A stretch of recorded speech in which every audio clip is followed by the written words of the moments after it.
Pacho O'Donnell, que es escritor.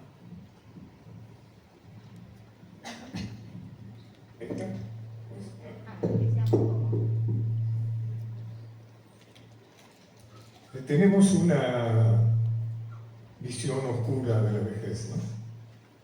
Se supone que los viejos somos depresivos, solitarios, aburridos, enfermos, improductivos. Cuando me di cuenta que era viejo me propuse pensar que era eso. Y llegué a la conclusión que expresé en mi libro La nueva vejez, que la vejez puede ser activa, dinámica, erótica. Pero quedémonos en el prejuicio. ¿Cuáles son las razones del prejuicio ante la vejez? Son varias, por supuesto. Una de ellas es que vivimos una sociedad de consumo y las personas mayores somos muy malos consumidores. Por nuestra incapacidad, la imposibilidad de generar ingresos. La prueba está que en las redes o en los medios prácticamente no hay publicidad dirigida a nosotros que pretenda vendernos automóviles, viajes sofisticados, electrodomésticos complicados. Para nosotros está el pegamento de dentaduras petizas y el colágeno para articulaciones, ¿no? Sí, claro. La cuestión es que la vejez es un largo tiempo que tenemos que saber qué hacer con la vejez. Actualmente la vejez es la etapa más larga de nuestras vidas. Es más larga que la infancia, que la adolescencia, que la juventud, tanto más que la adultez.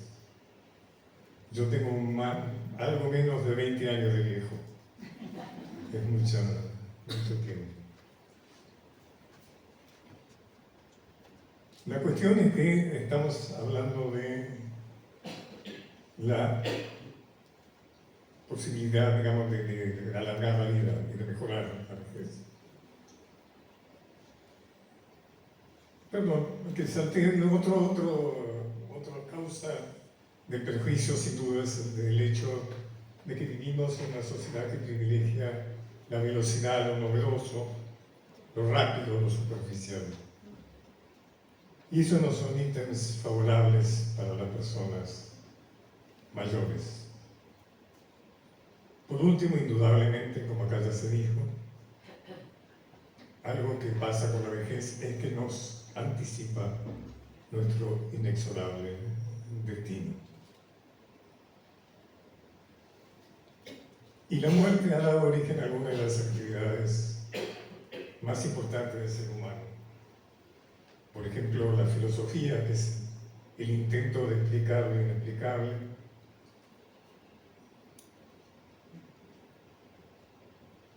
Las religiones que nos ofrecen otras vidas sin que nunca hayamos podido comprobarlo. Y la ciencia, que indudablemente ha logrado extender nuestra vida y que sigue empeñado en hacerlo. Tal es así que se dice que en muy poco tiempo podemos llegar a los 150 años. Y en algunos congresos y en publicaciones se habla de la amortalidad, es decir, de la inmortalidad por medio de la ciencia. Diferenciando la inmortalidad de la mortalidad, es que la amortalidad lograda por la ciencia no evita la muerte por disparo de arma de fuego o accidente automovilístico.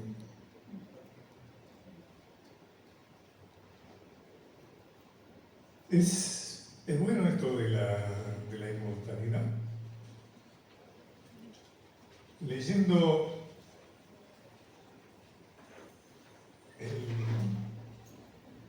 el Inmortal de Borges, en algún momento dice: todos nuestros actos, es decir, de los inmortales, son justos, pero también son indiferentes. No hay méritos morales o intelectuales. En otro momento dice: lo imposible es no componer siquiera una vez la Odisea. Es decir, lo que Borges nos dice es que lo que le da sentido a la vida es la muerte. Y lo que nos plantea es el tema del tiempo. Que las personas mayores sabemos que es lo más importante que hay en la vida, el tiempo. Cosa que cuando somos jóvenes tratamos de no darnos cuenta de eso. Invitado a esta charla, me propuse estudiar cuáles eran las líneas de investigación, que por supuesto las hay varias y cuentan con financiaciones realmente extraordinarias. Una muy interesante es la de telómeros. No sé si ustedes conocen el tema de los telómeros. En la actualidad la teoría de los telómeros la más aceptada. Durante mucho tiempo se creyó que las células humanas podían reproducirse infinitamente. Pero el doctor Leonard Hayflick del Wistar Institute de Filadelfia no conseguía mantener con vida las células de su laboratorio, se le morían. Convencido de que estaba haciendo mal el experimento, lo repitió muchas veces, hasta se convenció de que no era que estaba haciendo mal el procedimiento, sino que las células morían. Se dividían un número determinado de veces y morían, aproximadamente unas 50 veces. Publicó eso ya en 1961, pero no pasó mayor cosa. Es decir, su descubrimiento era que las células humanas no son inmortales y solo se dividen un número determinado de veces, lo que se llamó el límite de Hayflick. Tomando sus investigaciones, los doctores Elizabeth Blackburn, Carol Graeber y Jack Szostak en 2009 fueron galardonados por el Premio Nobel de Fisiología y Medicina por sus investigaciones sobre los telómeros y la enzima telomerasa. Se estableció que el límite de Hayflick está determinado por los telómeros, que son una secuencia de ADN especial situada en los extremos de los cromosomas, como si fueran las chapitas de los cordones de zapatos, cuya función es proteger la integridad del ADN celular. La ADN celular, telómero por acá, otro telómero por acá. Los tejidos del cuerpo humano se renuevan incesantemente, algunos con mucha actividad, ¿no es cierto?, como la sangre o la piel, otros más perezosamente, diríamos, como el corazón o el cerebro. Pero esta renovación de células tiene un precio. Es decir, que los telómeros se acortan, se van gastando. Los cromosomas pierden algo del ADN en sus extremos. Y cuando esto se reduce por debajo de cierto umbral, es decir, cuando los telómeros ya son muy cortos, la célula muere y el órgano al cual pertenece ya deja de regenerarse y sobreviene la ancianidad. Tal es el proceso de volverse ancianos y la consecuente muerte. Es claro entonces que la longitud de los telómeros es uno de los biomarcadores más precisos del paso del tiempo en todos los organismos. Su longitud se regula a través de una enzima llamada telomerasa, capaz de regenerar la longitud de los telómeros añadiendo nuevos pares al final del cromosoma, atrasando el reloj celular, permitiendo divisiones adicionales a través de múltiples mecanismos, siendo, mejor dicho, eso es indudablemente una investigación que tiene directamente que ver con la conservación o con la pérdida de la vida. Se han hecho investigaciones en animales de laboratorio que efectivamente han prolongado la vida. Hay un efecto complejo que cuando la telomerasa excita mucho a los telómeros se traduce en una célula cancerosa. O sea que tiene que tener un equilibrio de no desgastarse, pero al mismo tiempo no activarse demasiado. ¿Cómo se activa la telomerasa? O sea, ¿cómo se hace para demorar el acortamiento de los telómeros, es decir, para prolongar la vida?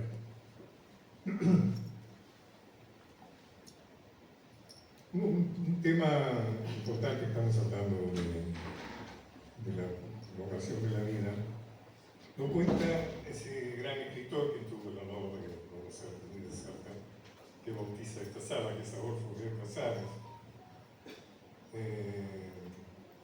cuando hablaba, digamos, del rechazo a la vejez, que decía que en esa novela del Diario del Cerdo, donde los jóvenes salen a matar ancianos, él decía, los jóvenes mataban a los viejos, el viejo que ellos mismos iban a ser. Es decir, la vivencia profunda de una ancianidad como tragedia y no como desafío. Y ya que estamos hablando de prolongación de la vida, evidentemente vamos hacia una sociedad de viejos, viejas. Cada vez hay menos nacimiento, cada vez se prolonga más la vida. Y también me acuerdo de otro autor, de José Saramago, que en su novela La intermitencia de la vida planteó, intermitencia de la muerte, perdón, planteó el tema de que en algún momento la muerte decide otra vez más. Entonces que nadie muere. Pero el tiempo sigue pasando. Entonces al principio hay una gran euforia por la inmortalidad, etc. Pero después lo que surge es muchas dificultades, muchos problemas. Uno de ellos es que los hospitales están abarrotados de ancianos y ancianas enfermos. Porque ahí aparece el tema también del Alzheimer, ¿no es cierto? Del Parkinson, de las enfermedades degenerativas, etc. Creo que plantean una situación de compleja solución. Ahora, ¿cuáles son los mecanismos por los cuales un ser humano puede fomentar la secreción de telomerasa? Conocemos, el ejercicio físico es muy importante. Es muy necesario no confundir vejez con deterioro. Esa es una prescripción cultural, ¿no es cierto? La vejez es una situación genéticamente programada que es simplemente un momento de evolución. Indudablemente se acompaña de pérdida de algunas capacidades, pero también del rescate o intensificación de otras. Por ejemplo, en la teoría de la selectividad socioemocional, Laura Carstensen, del Centro de la Universidad de Stanford, explica que a medida que el horizonte vital se reduce y el futuro se adelgaza, se amplía la perspectiva y la persona reordena sus prioridades, interpreta mejor las situaciones, sabe lo que merece la pena y su vez más selectiva evita relaciones o situaciones poco gratificantes y le preocupa menos la opinión ajena. Para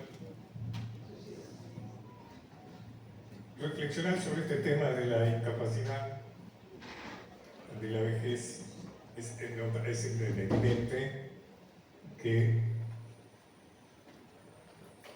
la persona mayor tiene que tener en cuenta sus capacidades para medir sus posibilidades.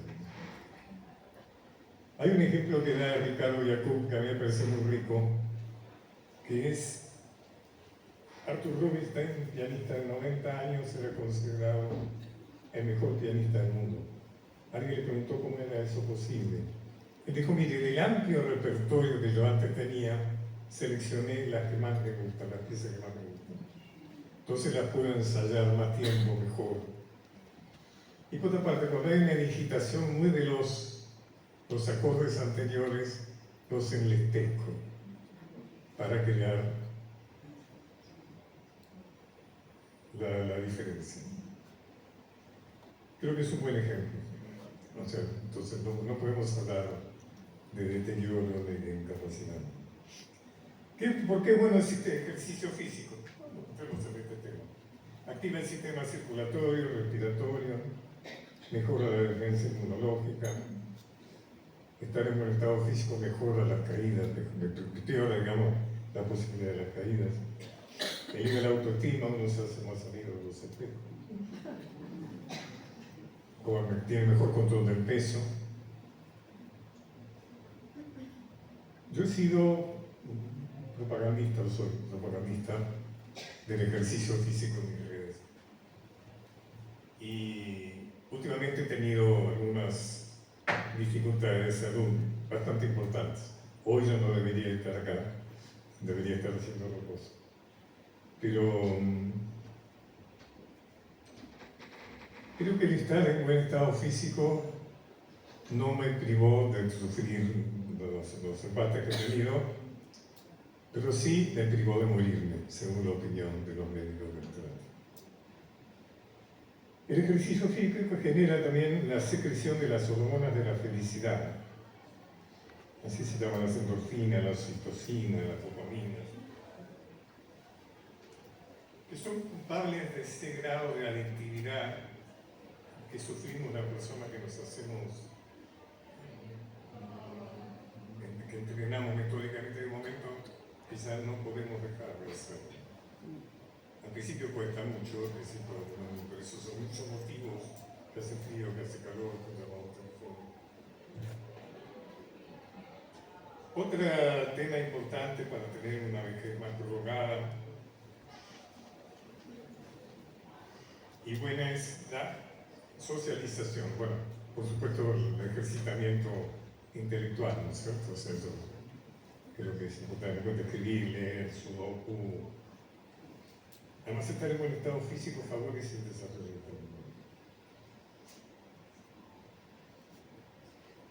La socialización es un tema importante, o sea, se sabe que una persona mayor que con amistades, con un continente familiar positivo, etc., vive varios años más que un viejo solitario y deprimido. Eso es importante tenerlo en cuenta de las familias, ¿no? ¿Qué es lo que se puede hacer por un anciano? Y también diría cosa que me parece muy importante, es el tema del propósito. O sea, las personas mayores cuando nos despertamos en la mañana tenemos que tener algo que hacer ese día. No puede ser un día vacío. Tenemos que tener un propósito, un proyecto. La vejez oscura empieza cuando los proyectos, mejor dicho, cuando los recuerdos superan a los proyectos. Cuando los recuerdos superan a los proyectos. Podemos hablar de la importancia, ya termino.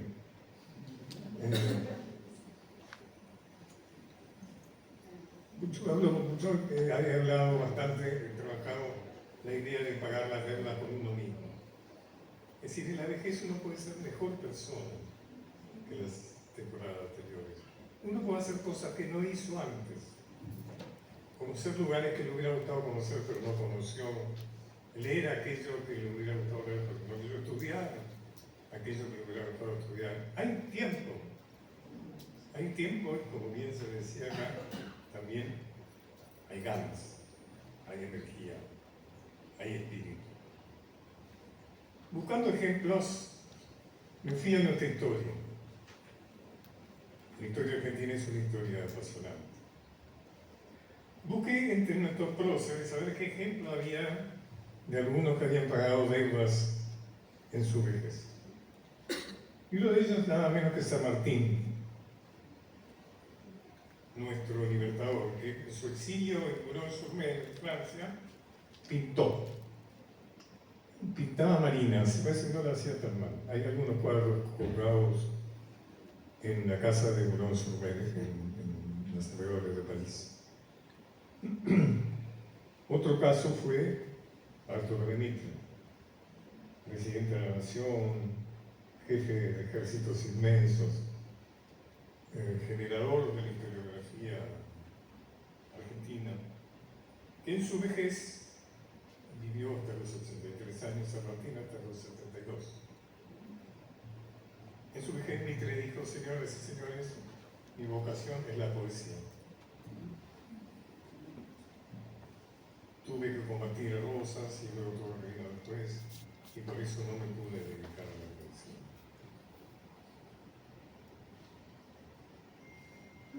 Tradujo, por ejemplo, francés, tradujo versos de juventud,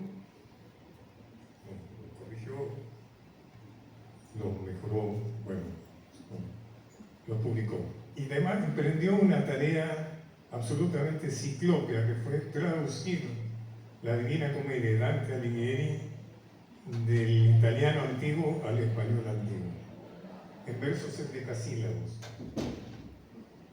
Todos ustedes han visto los ejemplares son por lo menos 600 páginas.